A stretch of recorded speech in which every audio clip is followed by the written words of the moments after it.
You're not on the guest list. In fact, there is no funeral. The woman at the church door said this so plainly, so casually, as if she were reading off a grocery list. But I, Evelyn Taylor, 72, retired schoolteacher, mother of one, and apparently dead, stood frozen on the cold stone steps, clutching a bouquet of lilies I had picked myself for what was supposed to be my own funeral. Let me explain. It started when I woke up 3 days ago in a private recovery centre, confused, weak, but very much alive. Apparently, I had collapsed in the garden due to a medication error. A neighbour had found me unconscious and called 911. I was rushed to the hospital and then transferred for observation. I had no idea that in my absence, my daughter-in-law Candice had assumed the worst and run with it. I returned home quietly, expecting an empty house. Instead, I found the locks changed. When I finally made it into the foyer with the help of a locksmith, my hands trembled as I picked up a letter on the floor. It was an invitation, printed and elegant. My own funeral scheduled for Sunday at St. James Episcopal, organised entirely by Candice. No mention of me still being alive, no attempt to contact me, no announcement correcting the news. I had become a ghost in my own life. I showed up at the church on the day of the supposed funeral. I wanted answers. I wanted to understand. But the moment I said my name to the usher at the door, the air turned cold. He whispered something to the woman in a black coat. She looked at me, blinked, and said the words, "I'll never forget." This service was cancelled, per Candace's request. You need to leave. The church doors shut before me. My lilies slipped from my hands. I stood there, heart pounding, watching people I once called family exit from a side door, giggling, holding plates of food as if nothing had happened. My son Jacob walked out with Candace by his side. He saw me. He stared for a second too long, but said nothing. He turned his head away and walked past me. Why? Why would they cancel my funeral? Why would they act like I was never even here? And why, most terrifying of all, did it look like Candace wanted me gone? I was still grappling with those questions when an envelope arrived the next morning. It was hand-delivered. Inside a legal notice. Notification of will challenge Taylor estate. At the bottom, the name of a law firm I didn't recognize. It was then I realized this wasn't a mistake. This was a plan. And I had just stepped back into a life where my absence had already been decided, documented, and exploited. But what Candace didn't know was I wasn't ready to die. And I wasn't going down quietly. I still remember the first time I met Candace. She wore a pale yellow sundress and had a nervous smile that she tried hard to suppress. Jacob brought her home that spring, just weeks before he was scheduled to graduate with his MBA. I was already worried sick about the pressure he was under, about the direction his life was headed. But then she stepped into my living room like a quiet ray of sunlight. She extended her hand and said, "Mrs. Taylor, it's so lovely to meet you. Jacob told me you're the reason he learned how to iron his shirts properly." I laughed. So did she. And just like that, I was disarmed. Candace was thoughtful back then. She insisted on helping me wash dishes, even after I told her a guest shouldn't. She always brought a small bouquet when she visited. Sometimes a bottle of red I liked. Once she even surprised me with a hardcover first edition of Emily Dickinson's poems after Jacob mentioned I was fond of her work. It felt rare, almost too good to be true. I wasn't naive. I had lived long enough to know that relationships with daughters-in-law could be tricky. But Candace made it feel easy, natural. We bonded over baking, even though she often burned the cookies. She asked me about my late husband, and she actually listened. She once sat with me for 2 hours on the porch while I told her about my early teaching years, the classroom chaos, the little victories. When she and Jacob got engaged, I was more than delighted, I was relieved. He had chosen well. That Christmas, a month before their wedding, I did something I hadn't told anyone about. I rewrote my will. Back then, it was just a simple update naming Jacob and Candace as co-beneficiaries. I thought of it as a gesture of faith, of trust. They were building a life together. I wanted to make sure they had something solid to stand on if anything ever happened to me. I even told Candace over spiced cider in the kitchen that I was including her in more ways than just emotionally. She teared up and said, "You have no idea what that means to me, Evelyn. I've never had a mother figure like you." I believed her. My heart cracked open for her that night. When Jacob got a new job that required long hours, Candace would often stop by alone. Sometimes just to chat, sometimes to bring over a casserole or clean up the yard with me. When I had surgery on my hip, it was Candace who insisted I move in with them during recovery. She even converted their guest room on the main floor to make it easier for me to avoid stairs. She took care of my meals, brought me medication, and even read to me when I couldn't sleep. Every time I woke up disoriented from pain meds, I would find her in a chair nearby dozing off with a blanket. So how do you go from that to having the locks changed on your home? How does someone who once said, "You're the only woman who's ever made me feel safe," decide to pretend you're dead?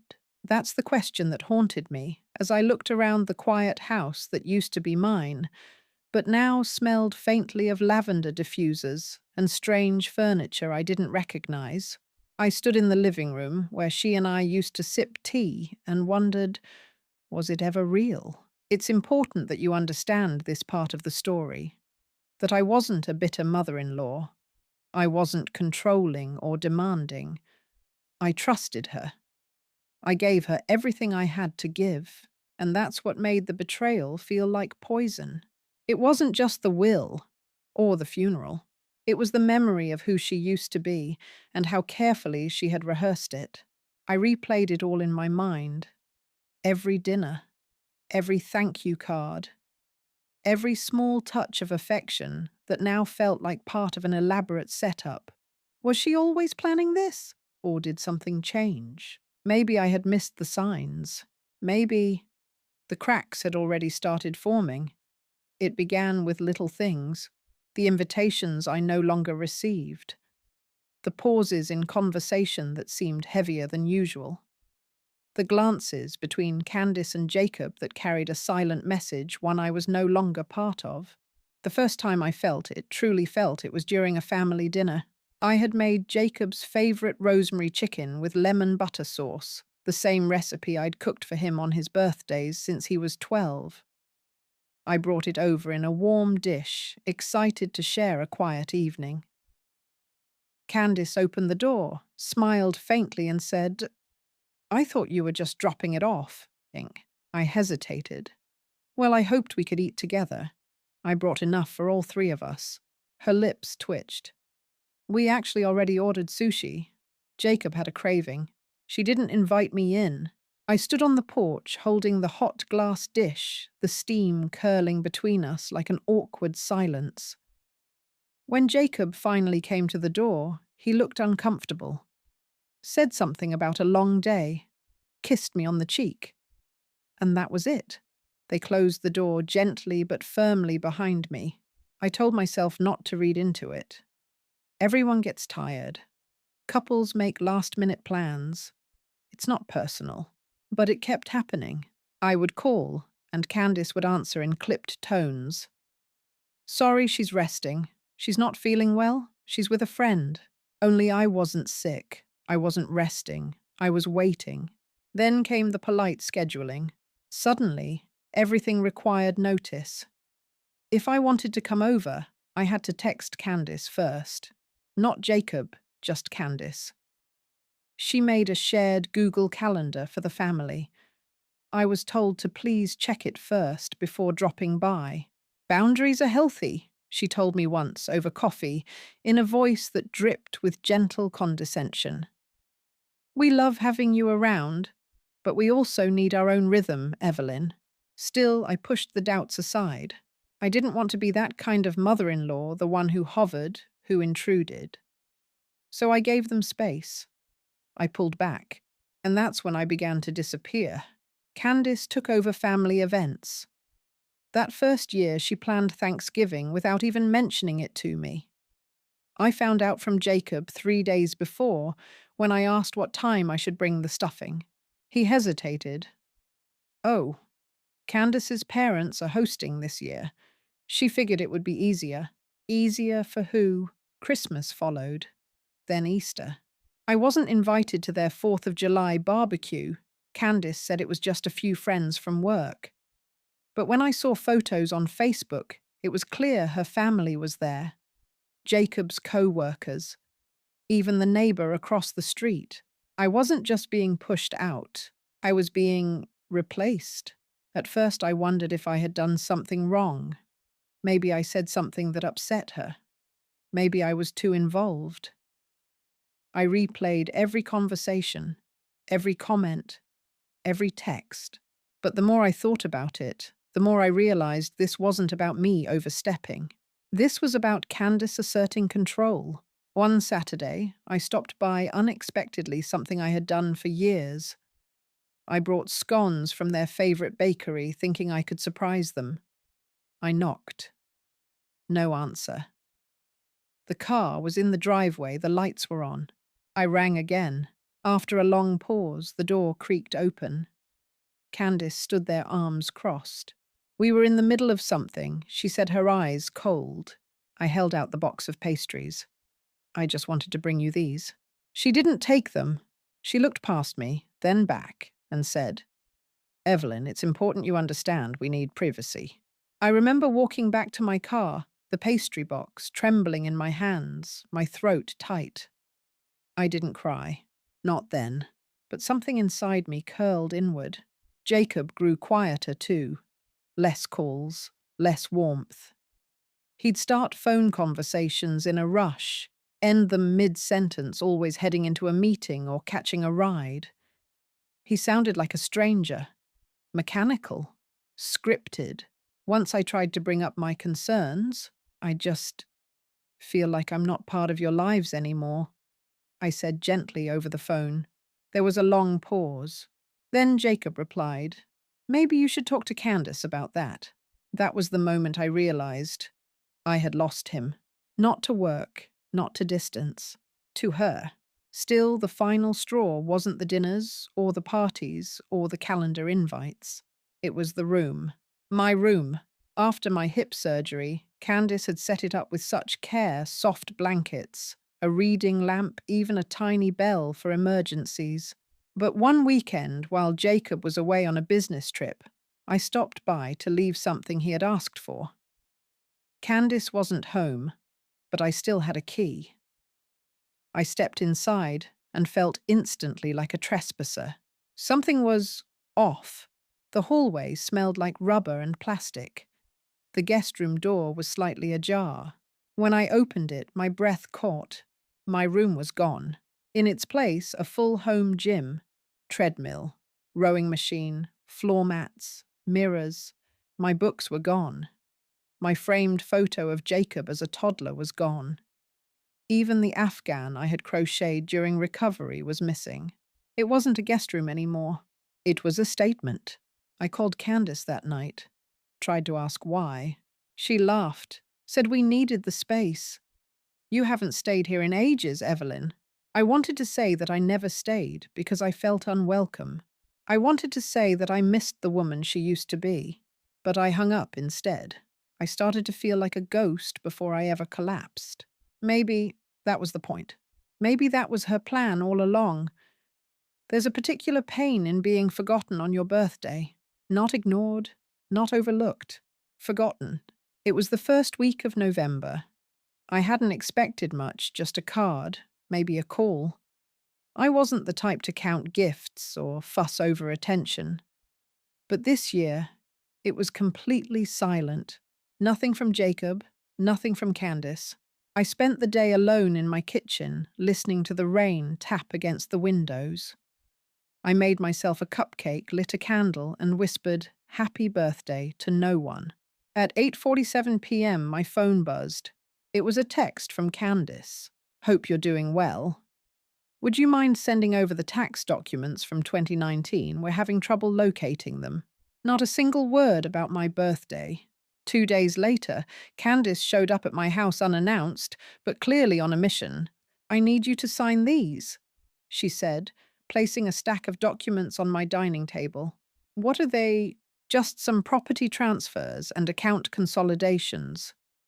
Jacob wants everything streamlined for estate purposes." I blinked. "Estate purposes?" She smiled. "Don't worry, it's standard. Makes things easier in case of anything unexpected." I didn't sign them. Something in her tone, so polished, so pre-planned, made the hairs on my arms rise. Then came the financial changes. I logged into my online banking one day to find that my savings account, one I had opened 30 years ago, had been merged with a joint account bearing both Jacob's and Candace's names. I panicked, called the bank. They told me the paperwork had been submitted digitally with digital signatures, including mine. Only I had never signed them. I called Jacob immediately. He didn't answer.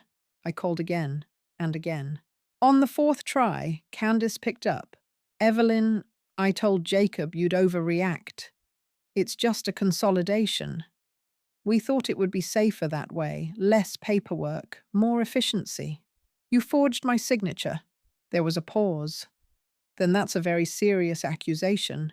The line went dead. I contacted a lawyer. He reviewed the account changes and confirmed my suspicion the digital signature had been submitted through an e-sign portal tied to an email I had never used. Someone had impersonated me. He told me we could file a fraud report, but warned me the process would be long and if family was involved. Messy. I hesitated, not because I was afraid of confrontation, but because I still couldn't believe Jacob would let this happen. Would he really allow this? Or was he not even aware? But the injustices didn't stop there. That Christmas, I wasn't invited to their house. No dinner, no call, no card. Instead, I received a message from Candace sent through Jacob's email. "Dear Evelyn, we've decided to spend the holidays with Candace's family in Aspen this year. We hope you understand our need for space and privacy during this season. We'll be in touch in the new year." It wasn't signed. There was no warmth, no love. It read like a legal notice. Weeks later, I bumped into my old neighbor Dolores at the pharmacy. She leaned in and said quietly, "I saw your daughter-in-law out with a realtor last week. They were talking about your property." I laughed nervously. "You must be mistaken. I haven't listed my house." Her smile faded. "She said they were finalizing some kind of paperwork, said you were in a care facility, and that she was overseeing your affairs." My blood ran cold. That night I checked county records online. My name was still on the deed, but a power of attorney document had been filed, granting Candace temporary authority to make decisions on my behalf. It had been signed while I was recovering from surgery. The lawyer I had seen earlier, he told me that if I had been medicated and not in a stable mental state when the document was signed, it could be challenged. But again, challenging meant risk. It meant exposure. It meant accepting that Candace wasn't just manipulative. She was dangerous. Still, I waited for Jacob to step in, to say something, to draw a line. He didn't. Instead, when I confronted him one evening after weeks of silence, he said flatly, "Mom, Candace is just trying to protect you. You don't always make the best decisions anymore." The words cut deeper than any betrayal Candace had ever managed. I stopped trying to keep peace after that. When Candace came by unannounced, I refused to answer the door. When she emailed me spreadsheets and instructions, yes. She sent instructions on how to manage my allowance. I didn't reply. She began referring to my house as the family asset. She began introducing me at social events as Jacob's mother, who's mostly retired and lives quietly now. She even started rearranging my kitchen, moving things, without asking labeling drawers, putting my china set into storage. The final insult came during a charity brunch. She took the microphone and said, "We've been so fortunate to care for Evelyn during her golden years, and we're making some big decisions this spring, downsizing, consolidating the estate, and planning for future transitions." I sat there at table 7, surrounded by women in pearls and pastels, stunned. Everyone smiled politely. No one asked how I felt. I left before dessert, went home, and cried. Not because she said those things, but because no one questioned her, because I had become invisible. That night I wrote a letter. To myself, it said, "If no one is going to fight for you, Evelyn, then you'd better learn how to fight for yourself." I didn't know then what Candace was planning next. I didn't know she would fake news of my death, or plan a funeral I wasn't meant to attend, or that a lawyer I had never met would one day show up at my door with the documents that proved everything. All I knew was this wasn't over, and I was done being quiet. It started with a voicemail. A wrong number. At least, that's what I thought at first. One evening, I returned home from the market and noticed the red blinking light on my old landline phone. One unheard message. I pressed play. The voice was unmistakable, Candace. "Just make sure the account is untraceable. I don't want her seeing the transactions until everything is finalized. Call me once the paperwork is shredded, and use the back entrance this time." The line went dead. I froze. Who was she talking to? What account? What paperwork? I replayed the message. Again. Again. I transferred it to a flash drive. My hands shook. Something wasn't just wrong anymore. Something was illegal. That night I barely slept. By morning, I was determined to get answers. I went to Candace and Jacob's house not to confront, but to search. I knew they'd be gone until noon. Candace had a standing Saturday brunch with her sister. Jacob had tennis. And yes, I still had a copy of the old key. I entered quietly. My heart raced. My ears throbbed with adrenaline. I headed straight to the home office, once Jacob's sanctuary now redesigned in Candace's style, minimalist, sleek, cold. I opened drawers, scanned documents. Then I saw it a yellow legal folder labeled Longview Quiet Transfers. Inside copies of signed authorization letters. Multiple withdrawal slips. A printed chart tracking monthly liquidations from my retirement account into something called CFM Legacy Holdings, a company I had never heard of. At the bottom of the folder, a memo, handwritten. After Q3, proceed with end-of-life protocol. Legal asset transfer via Form 41B. Consult Hannah. My stomach turned. End-of-life protocol. I took pictures of everything with my phone. As I turned to leave, another paper slipped out from beneath the desk blotter. It was a letter, addressed to a woman named Hannah Rawlins, an estate attorney I didn't know. The first line said, "I have full durable POA. We are proceeding with assumed demise and funeral arrangements as discussed. The trust terms must reflect post-mortem execution by Q4. I couldn't breathe. They were planning for my death, not reacting to it, planning for it. I stumbled out of the house, the folder tucked inside my coat. When I got home, I locked the door behind me and sat in the silence for hours. Everything made sense now. The coldness, the forged signatures, the cancelled funeral, the rush to take over my finances, my property, my life. Candace had staged it all. She had decided I was better off gone. She wasn't waiting for me to die. She was replacing me. A week later, I overheard something else. At the bakery, I stood in line waiting for my morning scone when I heard two women talking behind me.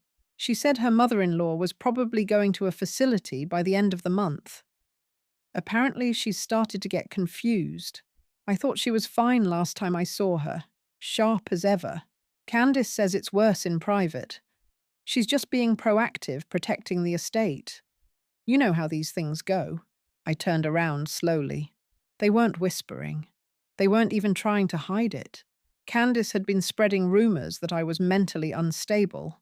I confronted Jacob later that week. He sat across from me, eyes darting away, chewing his thumb like he used to when he was nervous as a boy. I don't understand, I said, voice trembling. Why is Candace telling people I'm not well? Why is she liquidating my accounts? And why on earth did she cancel my funeral? His jaw clenched. Mom, she's trying to manage things. Manage what? She's just being efficient. You don't always see things clearly anymore. I see her clearly now. Jacob stood. Maybe this is too much for you. Maybe it's time you let us take over. Trust us. Trust. That word had become a weapon. The next day, I visited the law office named in the letter Rawlins and Hyde. I asked to speak to Hannah Rawlins. I told them I was Evelyn Taylor and that I believed documents had been filed under my name without consent. At first, the receptionist was hesitant. Then, upon verifying my identity, she brought out a locked file, inside a thick binder with my name. I wasn't listed as the client. Candace was. Hannah never met me. All communications were done via email and phone, signed digitally. No video calls, no in-person verification. I left with copies of everything. I had what I needed. That night, I called the one person Candace didn't expect me to remember. Roger Banks, my late husband's old estate attorney. Retired, quiet, but thorough. He picked up on the second ring. Roger, I said, I think someone's trying to erase me. I never meant to become that woman. The manipulator. The schemer. The daughter-in-law everyone loves to hate. But if you had lived my life, if you had earned every inch of ground the hard way, you might understand why I made the choices I did. You might even realize I was tired of being invisible. I grew up in a house where silence was currency, where love was rationed, measured, and rarely earned. My mother cared more about appearances than affection. My father left before I could spell the word divorce. No one taught me how to be loved. They only taught me how to survive. I learned early that power belonged to the people who were never questioned. Evelyn Taylor was one of those people. The first time I met her, I was 26. Jacob had warned me she's brilliant, but intimidating. She was more than that. Evelyn had the kind of presence that made you straighten your spine. She could smile and still make you feel like you were being evaluated. I was determined to impress her. I rehearsed my lines. I memorized her favorite poems. I even baked cookies burnt yes, but they came from effort. She looked at me like I was a student waiting to be graded. She never said anything cruel, but that was the thing about Evelyn, she never had to. After Jacob and I married, I tried harder. I reorganized her cabinets after she complained she couldn't find her tea tins. I planned birthdays, invited her to brunch, offered to run her errands. I played the good daughter-in-law because I wanted to be chosen. But the more I tried, the more I realized I was just a replacement. She still had pictures of Jacob's ex-girlfriend on the fridge. She still told me how Lauren always kept the lemon bars crisp. She still invited herself over without asking. Corrected how I folded towels, reminded me how Jacob likes his coffee this way. It was always about her. When Evelyn moved in after her surgery, it was supposed to be temporary. 2 weeks became 5. 5 became 8. By the end of the 3rd month, I had lost my bedroom, my privacy, my marriage. She left books all over the couch, left reminders, left instructions. She talked to Jacob in ways she never talked to me, warm, open, intimate. It was like watching a version of him I couldn't reach, and he never told her to stop. I wasn't his wife. I was just the woman who paid half the mortgage. The turning point came the night Evelyn walked into our room without knocking. She wanted to tell Jacob something funny about a TV show. She laughed, sat on the edge of the bed. It was harmless, but I saw it clearly for the first time. She wasn't just staying in our home, she was reclaiming it. I tried to talk to Jacob. He said I was overreacting. He always said I was overreacting. So I started planning. Not revenge, not cruelty. Control. If I couldn't have Jacob's attention, I would have stability. If I couldn't be the favorite, I would be the one with power. The financial changes started small. Jacob added me to the accounts. I suggested we consolidate paperwork. Evelyn never looked at bank statements. She trusted us. I told myself it wasn't theft, it was restructuring. We were just preparing for the inevitable. Evelyn was getting older. She was forgetful, stubborn, difficult. And if she ever did lose her faculties, who would be there to handle it? Me. Not out of love, but out of necessity. I created the POA document after her surgery. She was medicated, confused. She signed without reading. I filed it. I told Jacob it was a backup plan. He nodded. He always nodded when he didn't want to deal with conflict. The funeral, that wasn't the plan. Evelyn's fall took everyone by surprise. The hospital called me not Jacob. They said she was unresponsive. They said she might not make it. I panicked. The trust needed to be filed within 30 days of death, or we'd lose the tax shelter. I didn't want to wait, so I started preparing. The memorial, the notice, the will transfers, the funeral that never happened. Then she came back, alive, walking, talking, holding lilies like some ghost from the past. I'll never forget that moment on the church steps. She looked at me like she knew everything, but she didn't. She didn't know the years I spent being dismissed, doubted, controlled. She didn't know what it felt like to be second place in your own marriage. She didn't know that I had tried to be good. People say I'm heartless, but what they don't know is Evelyn always made me feel like I had something to prove, and I got tired of proving it. So I built a world where I didn't have to anymore. And if that meant taking control of the narrative, so be it. Roger Banks didn't say much when I handed him the flash drive. He adjusted his reading glasses, leaned back in his worn leather chair, and watched the loading bar crawl across his dusty computer screen. I sat across from him, clutching my coat like armor. 5 minutes passed in silence. Then finally he spoke. "She's sloppy," he said. I blinked. "Sloppy," Roger nodded. If she had run this through a proper estate attorney, one who actually follows federal guidelines, she might have pulled it off. She almost did. He turned to me, eyes sharp. "But you're not dead yet, Evelyn. So let's make sure she doesn't get the chance to bury you alive." Roger had been my husband's lawyer for decades. After Harold died, I kept him on retainer out of sentiment more than necessity. But now I needed him like oxygen. He spent hours poring over Candace's files, the unauthorized financial transfers, the forged e-signatures, the pre-mortem funeral documents. But what caught his attention most was the trust paperwork. "It's not just theft," he said. "She's weaponizing elder care law, using clauses meant to protect people like you to strip you of legal rights." He paused. "And she's doing it across multiple states." Roger brought in a forensic accountant. Her name was Nina Chan, sharp as glass and twice as fast. Within 3 days, Nina had tracked every dollar Candace moved into CFM Legacy Holdings, a shell company registered in Delaware under a fake name. The real account holder, Nina said, flipping her laptop. Her cousin. Lives in Arizona. Registered 3 other fake LLCs tied to elder estates across state lines. This isn't her first time. My mouth went dry. She's done this before. 2 other women, both older. One was Jacob's ex-boss's aunt. The other, a neighbor of Candace's parents in high school. Did they? One's in a long-term care facility. Doesn't speak. The other died 6 months after signing over her assets. It was bigger than I thought. Not just a betrayal, a pattern. Roger's next move was legal.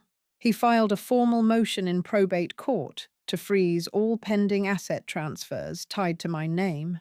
He also submitted an emergency injunction to revoke Candace's power of attorney on the basis of fraud, coercion, and financial endangerment.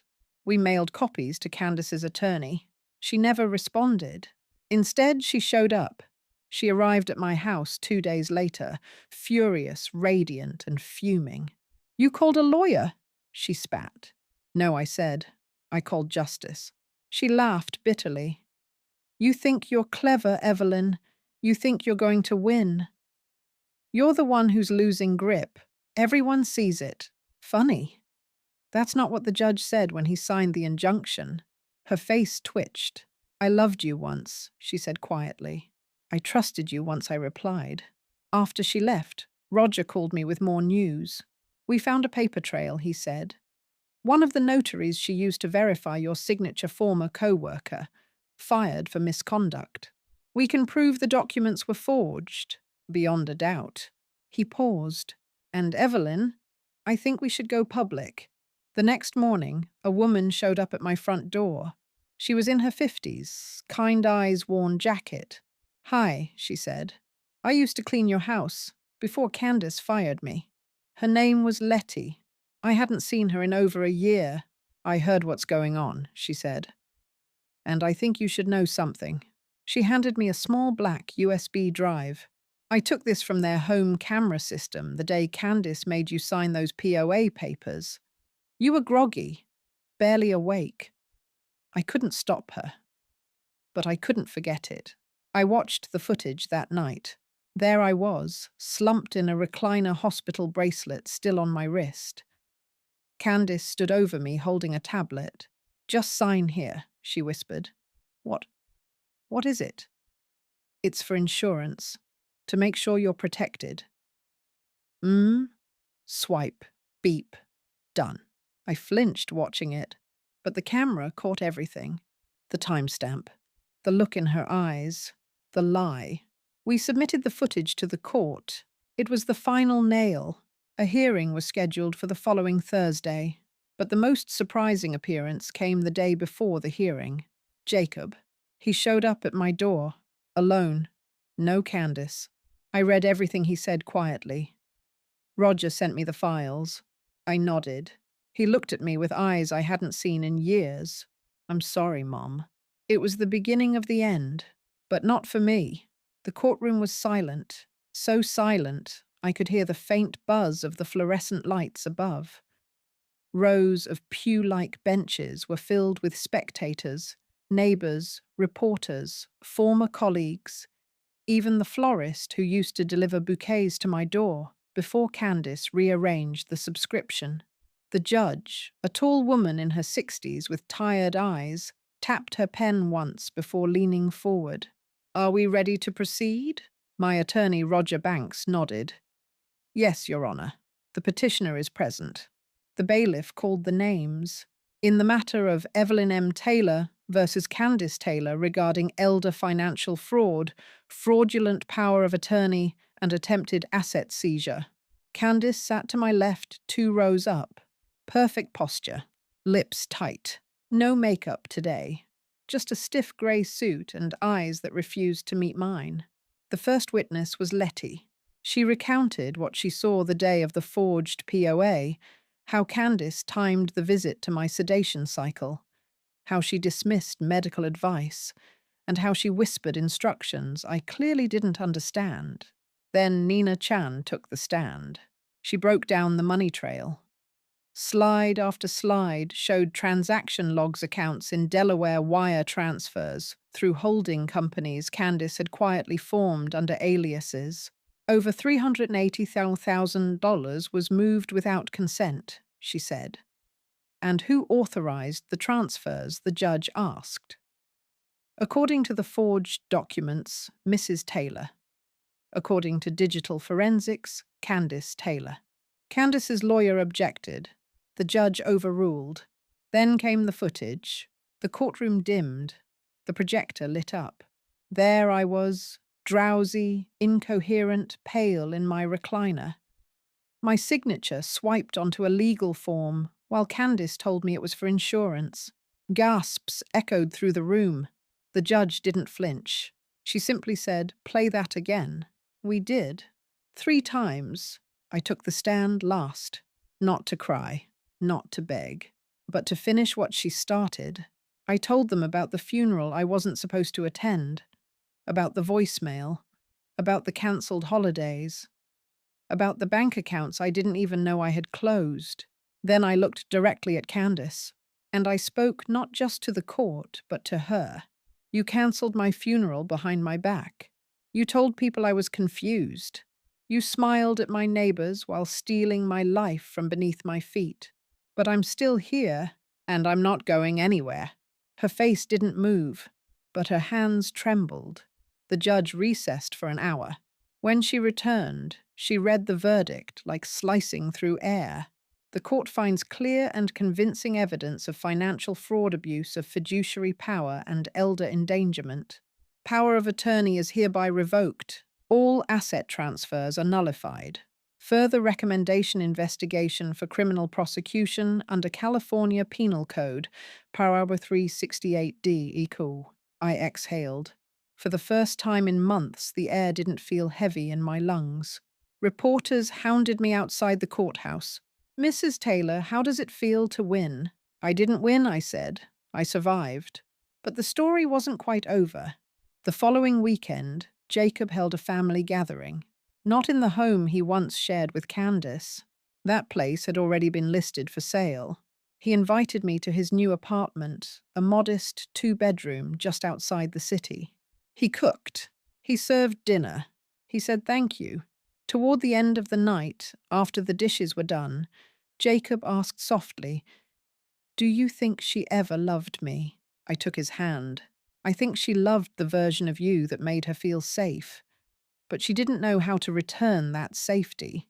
He nodded slowly. "I let her do it to you," he whispered. "I saw it all. I just didn't want to lose her."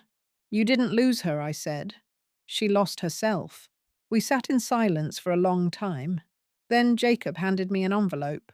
Inside, a handwritten note from Candace. "I won't ask for forgiveness. Just silence.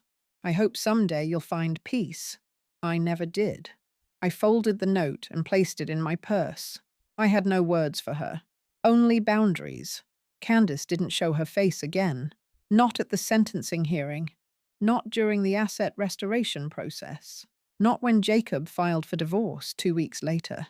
But sometimes when I walk past the old guest room, now turned into a quiet reading nook with fresh daisies, I remember the way she once laughed in my kitchen, burned cookies, read poetry, pretended to belong.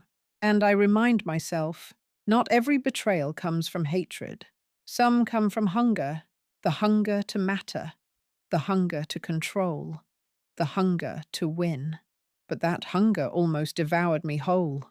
Almost.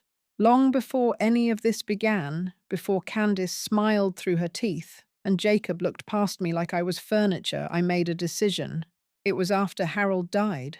I sat in Roger's office, my hands trembling, eyes swollen with grief, and I said, "I don't want to leave behind a mess. I want to leave behind protection." And so we built it, brick by legal brick. Roger called it the Sunset Clause Protocol. It wasn't a standard will. It was a 3-tiered living trust, housed in a protected trust entity under California inheritance law. 3 key features: irrevocable medical override. Any POA not executed in a medically supervised environment would be null and void. Conditional asset lock. No asset above $10,000 could be transferred if I had not logged a biometric confirmation with a secure notary. Emergency litigation trigger. If any unauthorized access was detected, a set of instructions would be auto-delivered to both Roger and a second attorney in San Diego. The system was silent, invisible, until Candace triggered it. Roger leaned forward across his desk, tapping a sealed envelope. "You were smart," he said. Most people set up a will. You set up a fortress. I smiled faintly. I was married to a military man. We planned for war. 3 days after the public court hearing the district attorney's office officially opened an investigation, Candace was charged with fraudulent execution of power of attorney, elder financial abuse, penal code. 168D. Wire fraud across state lines. Forgery of legal documents. She faced up to 15 years if convicted. Her defense tried to claim diminished capacity psychological strain, even stress from infertility treatment. But Roger's reply was simple. Stress doesn't erase fingerprints. Stress doesn't rewrite federal law. But there was one more twist. A final card I hadn't played. Back in 2019, shortly after Candace moved in during my recovery, I had begun noticing small things. She insisted on handling my mail. She offered to digitize my banking info. She kept asking about my future wishes. So I created a quiet codicil, an addendum to my trust, sealed and stored at a separate law firm under a pseudonym. It stated that if any beneficiary attempted to alter my financial or medical authority without consent, not only would they be removed from the will, they would be legally barred from inheriting or benefiting from any trust income in perpetuity. The court upheld it. Candace was stripped of all rights to my estate. Any account in her name tied to mine was frozen. Any asset moved under her direction was reversed. She not only lost access to my wealth, she now faced civil restitution to pay it all back. Roger called it poetic. I called it protection. During sentencing, Candace sat stone-faced. The judge read aloud the full list of charges. Then from her bench, she looked Candace dead in the eye and said, "You treated a living woman as if she were already dead. Now the law will treat you as someone unfit to hold power over anyone again." Outside the courthouse, I was handed a bouquet. Lilies, white, fragrant, familiar. I turned. "It was Jacob. I told the florist," he said softly. "They were the ones you were holding. The day she cancelled your funeral." I didn't speak, just held them close. I was alive. And so was the law. 3 months later, I stood on a cliffside in Monterey, the Pacific wind tousling my silver hair as the sun dipped below the waves. It was the same spot Harold once brought me to after our 25th anniversary, where we toasted to one last chapter that we'd write together. He didn't make it to the last page, but I did. The house was no longer mine. I sold it. Not out of sadness, not out of fear, but because I realized something I had spent too long guarding walls that had stopped feeling like home. Candace had turned that house into a fortress of control. So I let go. I bought a small cottage along the coast's single-story ocean breeze birds that wake me at 6 and fog that kisses the glass every morning. No door cameras, no digital assistants, just peace. Jacob visits every Sunday. We don't talk much about her anymore. There's a silent understanding, like the ocean, some things are better when left deep. But he brings his son, now my grandson, 4 years old, bright eyes, always asking questions. "Grandma, why do you live by the ocean?" I told him once, because it never lets me forget how small my pain is and how big I can still become. I joined a writing group, published my first essay under the title "Cancelled While Alive: How I Took Back My Life." It went viral. I started receiving letters from women, from widows, from caregivers, from daughters-in-law and mothers-in-law. They all said the same thing. I thought I was the only one. But none of us ever are. To anyone listening, if you've ever been quietly erased, if you've ever been told you were too much too old or in the way, if someone ever tried to put you in a metaphorical coffin before your time, let me say this clearly. You are not finished. You are not fragile. You are not a burden. You are the author of your next chapter. And chapters can be rewritten. Even if they try to close the book on you, I wake up now without fear. I make my tea without apology. I laugh louder. I cry freely. And sometimes when I walk past the mirror, I don't see a victim. I see a woman reborn. Because I wasn't meant to disappear. I was meant to outlast. You're not too old to start over. You're just now learning what you truly deserve. Thank you for listening to my story. And if you've ever been through something like this, please tell yours. The world needs to hear it. If you were Evelyn in this situation, what would you have done? Do you think Candice ever truly cared? Or was it always manipulation? Let us know in the comments below. And don't forget to subscribe for more stories like this. We'll see you in the next one.